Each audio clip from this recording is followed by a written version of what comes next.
नमस्कार दोस्तों, स्वागत है आपका प्रयास क्लासिक में।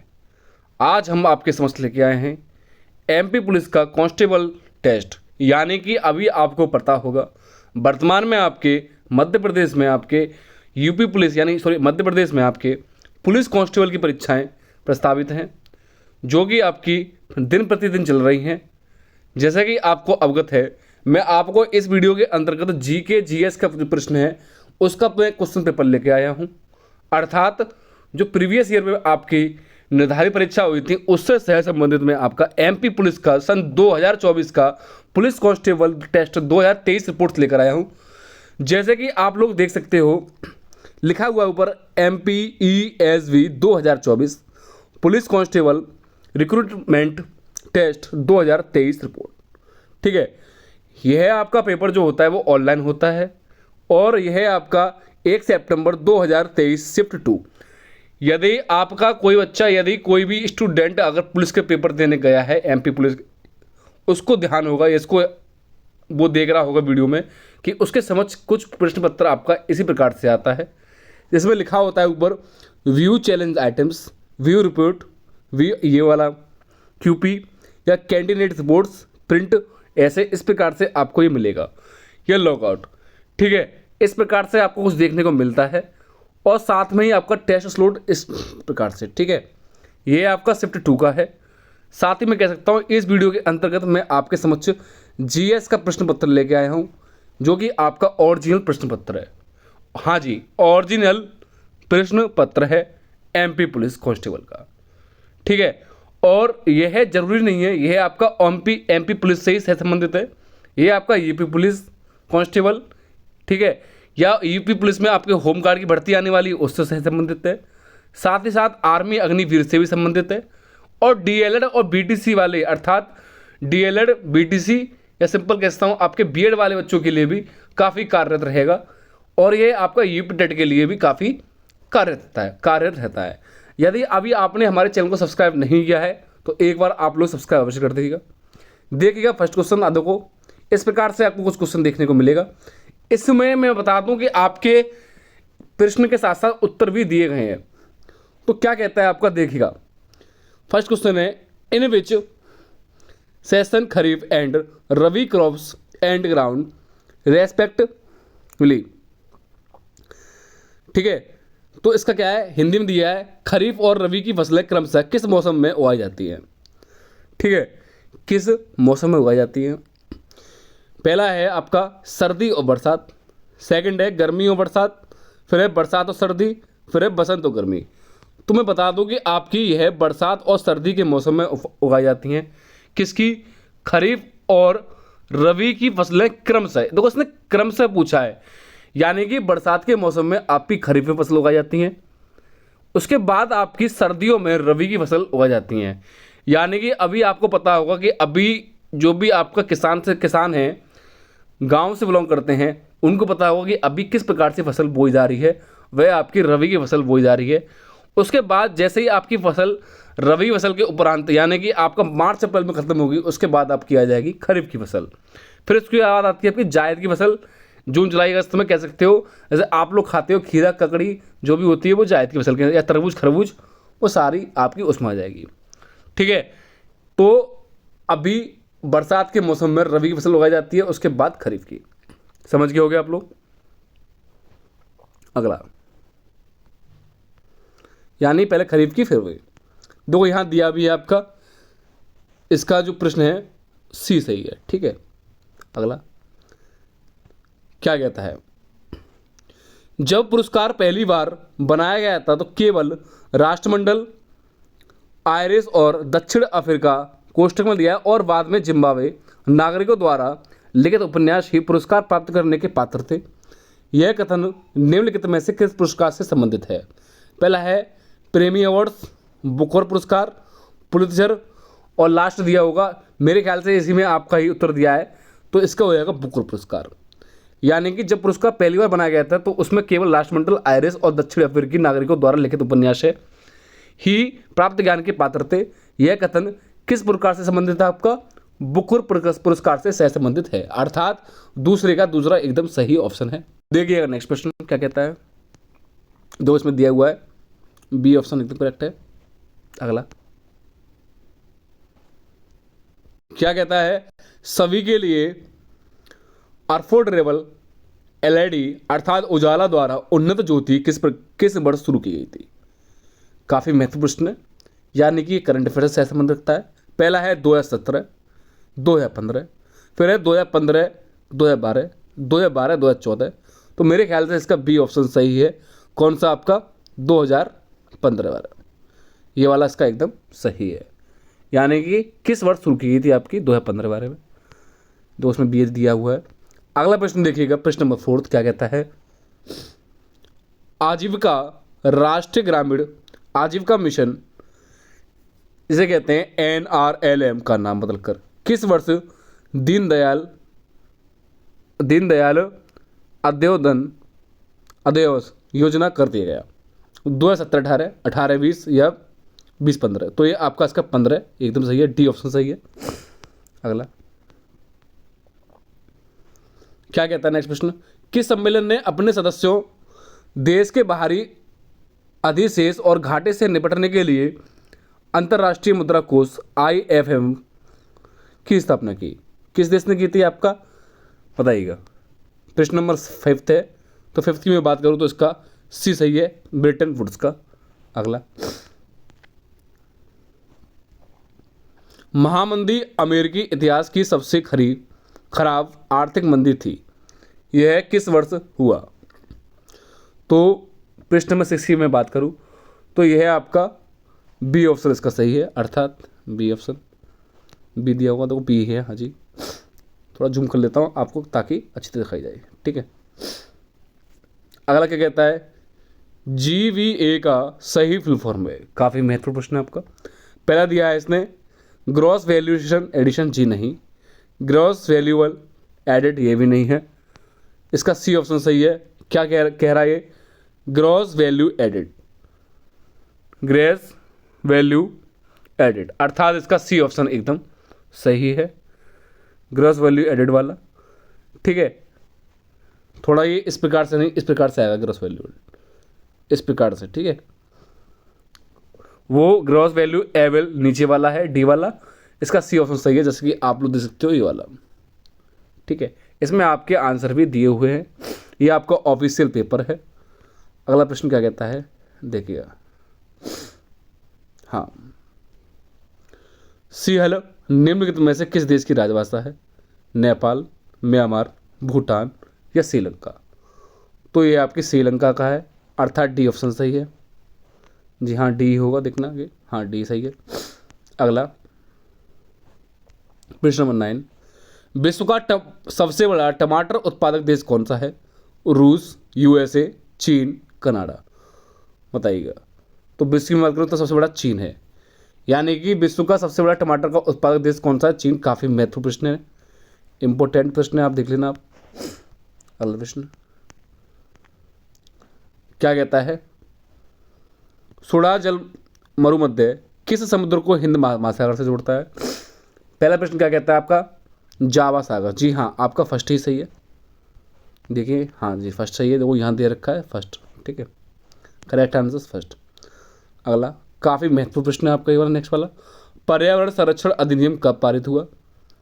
तो यह मैं बात करूँ तो ये आपका 1986 में पारित हुआ, अर्थात डी ऑप्शन सही है। जी हाँ, तो वो दे रखा है इसमें प्रश्न नंबर डी और जनरल नॉलेज। अगला प्रश्न, ठीक है, क्या कहता है, निम्नलिखित में से किस कार्य के लिए भीकाजी रुस्तम कामा को जाना जाता है। वेरी वेरी इंपॉर्टेंट प्रश्न है आपका, ठीक है, वेरी वेरी इंपॉर्टेंट प्रश्न है, और प्रश्न नंबर 12 है। तो मैं इसकी बात करूँ, पहला क्या कहता है इसका, तो ऑप्शन ले आता हूँ आपके समझ। पहला है भारतीय राष्ट्रध्वज फहराने के लिए, फिर है इंडियन होम रूल सोसाइटी की स्थापना के लिए, फिर कहता है बंगाल विभाजन की मांग के लिए, लास्ट कहता है ब्रिटिश सरकार का समर्थन करने के लिए। तो इसका फर्स्ट ऑप्शन सही है, भारतीय राष्ट्रीय ध्वज फहराने के लिए भीकाजी को जाना जाता है। अगला क्या कहता है, अगला प्रश्न 13, वर्ष 1919 में हंटर आयोग का गठन निम्नलिखित में से किस घटना की जांच करने के लिए किया गया था। पहला कहता है वर्नाक्यूलर क्रेस्ट एक्ट के। फिर कहता है जलियांवाला नरसंहार के लिए। फिर कहता है, मेरे ख्याल से इसका बी ऑप्शन एकदम करेक्ट है, जलियांवाला बाग नरसंहार। अगला, विराट कोहली की जगह रोहित शर्मा भारत के किस प्रारूप के नए कप्तान बने हैं? वेरी वेरी इंपॉर्टेंट प्रश्न है आपका, और मेरे ख्याल से ये आपका काफ़ी महत्वपूर्ण प्रश्न है और काफ़ी लोग इसे जानते भी होंगे।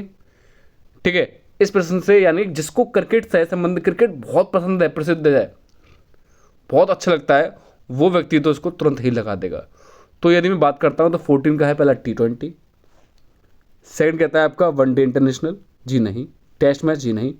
T20 वनडे इंटरनेशनल और टेस्ट मैच में किया गया, अर्थात डी ऑप्शन सही है। अगला प्रश्न नंबर 15,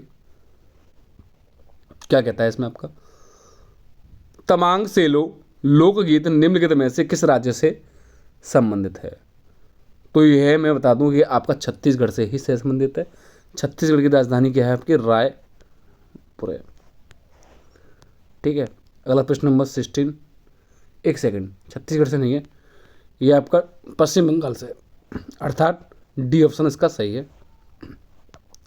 अगला प्रश्न नंबर 16, क्या कहता है आपका, बीड़ सिंहदेव, एक सेकंड, थोड़ा तबीयत सही नहीं है आज, बीड़ सिंहदेव का भव्य महल कहाँ है बताइए? तो इनका है दतिया, अर्थात इंदौर। ठीक है, दतिया फर्स्ट ऑप्शन सही है। अगला, धुआंधार जलप्रपात कहाँ स्थित है? जबलपुर, पंचमढ़ी, पेच, और मेरे ख्याल से जबलपुर एकदम सही है, मध्य प्रदेश वाला, बी ए ऑप्शन सही है, करेक्ट है। अगला प्रश्न नंबर 18, उस्ताद अलाउद्दीन खान साहब मध्य प्रदेश स्पेस शहर से थे? इंदौर, भोपाल, मेहर, ग्वालियर, बताइएगा। 18 का सी ऑप्शन सही है, मेहर से। अगला प्रश्न नंबर 19, क्या कहता है, काफ़ी महत्वपूर्ण प्रश्न है आपका,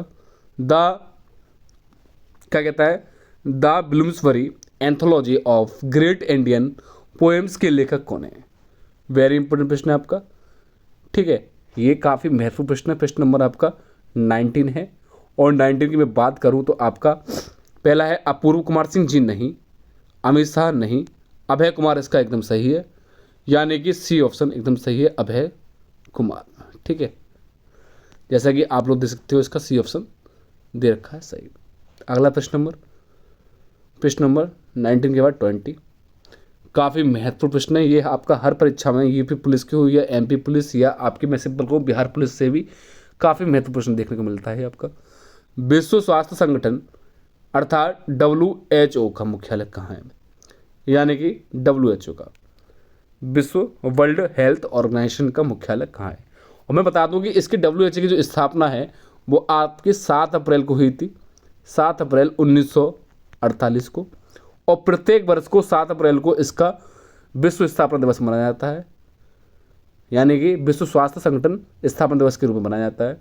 अब इसने पूछा है कि इसका मुख्यालय कहाँ अव्यवस्थित है, तो काफ़ी लोग कन्फ्यूजन होंगे कि सर जापान में नहीं, वेनेजुएला में नहीं, इसका मुख्यालय स्विट्जरलैंड में है, अर्थात सी ऑप्शन इसका एकदम सही है।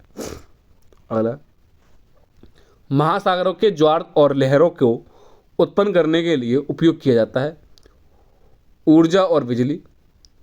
ऊर्जा पहले आपका है 21, ऊर्जा और बिजली, जी हाँ, फर्स्ट ऑप्शन सही है। महासागरों में ज्वार और लहरों को उत्पन्न करने के लिए ऊर्जा और बिजली का प्रयोग किया जाता है। अगला क्या कहता है, देखिए, निम्नलिखित प्रश्न में 2 कथन हैं जिनमें एक को कथन और दूसरे को कारण के रूप में लेबल किया गया है। आपको इन दोनों कथनों की सावधानीपूर्वक जांच करनी है और दिए गए विकल्प में से कोई सही उत्तर चुनना है। अभिकथन कहता है, ठोस कचरा आज की दुनिया में एक मुख्य मुद्दा है। रीजन अर्थात कारण कहता है, मिट्टी और पानी दोनों को प्रदूषित करता है। ठीक है, प्रश्न नंबर आपका कौन सा है? आपका 22, और 22 की मैं बात करूं, इसमें ए और आर दोनों कथन सत्य हैं, अर्थात ए ऑप्शन सही है, both A and R is true. अगला प्रश्न नंबर 23, क्या कहता है आपका, निम्नलिखित में से किस में विविधित पादप शरीर नहीं है? पहला है थैलेफ्राइटिस, पहला ही ऑप्शन सही है, यानी कि 3 में आपका है और 1 में आपका नहीं है। तो उसमें बोला है किस में विविधित पादप शरीर नहीं है, तो थैलेफ्राइटिस में नहीं है। शेष आपका वायोफ्राइटिस में है और जिम्नोस्पर्म में भी है और टेरिडोफाइटिस में भी है, लेकिन आपका थैलेफ्राइटिस में नहीं है। यानी थैलेफ्राइटा, वायोफ्राइटा, जिम्नोस्पर्म और टेरिडोफाइटा, इसमें आपका थैलेफ्राइटा में नहीं है, शेष आपके सभी तीनों में है। अगला प्रश्न नंबर 24 क्या कहता है, सुरेश द्विपक्षीय समरूपता कौमा बंद परिसंचरण और मेटोमेरिक विभाजन वाले जीव का सामना करता है। सुरेश को यह पता लगने में सहायता की वह जो है बताइएगा, वह जो जानवर है कौन सा जानवर बताइएगा। तो इसमें देखो दे रखा है कौन सा है, एक एनीलिडा, ठीक है। अगला कहा जाता है कि वातावरण में स्पेस का प्रतिशत औद्योगिक क्रांति के बाद दोगुना हो गया है, जब से मानव ने जीवाश्म ईंधन को बहुत बड़े पैमाने पर जलाना शुरू किया था। तो किसको शुरू किया था, स्पेस में बोला है, तो इसमें कार्बन डाइऑक्साइड चाहिए ना कि नाइट्रोजन, और वायुमंडल ऑक्सीजन भी गलत है और ऑक्सीजन भी गलत है, अर्थात इसका बी ऑप्शन एकदम करेक्ट है, तो वो दे रखा है। अगला प्रश्न नंबर 26 समुद्री मछली पकड़ने का काम स्पेस द्वारा निर्देशित मछली पकड़ने के लिए जाल द्वारा किया जाता है। पहला है इको साउंडर्स और सैटेलाइट्स, आवासीय इमेजिंग, मेरे ख्याल से इसका फर्स्ट ऑप्शन सही है, इको साउंडर्स और सैटेलाइट्स, हाँ जी बिल्कुल सही है। अगला 27 अमीबियास एक ऐसा रोग है जिसमें रोगाणु प्रभावित करते हैं हृदय को, फेफड़े को, आंत को या मस्तिष्क को, बताइएगा 27 का। तो इसमें आंत को करते हैं, आंत को, यानी कि ये ऐसा रोग है जो रोगाणु है वो आंत को प्रभावित करते हैं, ना कि हृदय, फेफड़े और मस्तिष्क गलत है। जी हाँ 26 का आपका यही सही है। अगला 28 क्या कहता है, 28 अवशिष्ट जल उपचार संयंत्र WWDP में आपक से पृथक किए गए पानी को कहा जाता है शुद्ध पानी, ठीक है। उसके बाद निर्मलीकृत पानी, फिर पुनः निर्मित जल, जी हाँ यह पुनः निर्मित जल एकदम सही है। यदि मैं बात करूं 28 का सी ऑप्शन एकदम सही है, आप लोग देख सकते हैं, हाँ सी ऑप्शन सही है। अगला काफ़ी महत्वपूर्ण प्रश्न है आपका, अगला काफ़ी महत्वपूर्ण प्रश्न है, मनुष्य के लिए ... से ऊपर का शोर शारीरिक रूप से दर्दनाक हो सकता है। यह आपका काफ़ी महत्वपूर्ण प्रश्न है, हर परीक्षा में देखने को मिलता है, चाहे आपका MP पुलिस हो या राजस्थान पुलिस हो या बिहार पुलिस हो या आर्मी हो या UP पुलिस हो, या सिंपल कह सकता हूँ कि आपका किसी भी आपका वन डे एग्जाम के लिए काफ़ी महत्वपूर्ण प्रश्न है। यानी कि ऐसा जो DB दे रखा है इसको हम कहते हैं डेसिबल, इसे कहते हैं डेसिबल। इसमें हम क्या मापते हैं, ध्वनि मापते हैं, यानी कि ध्वनि मापने की इकाई को हम क्या कहते हैं, डेसिबल कहते हैं।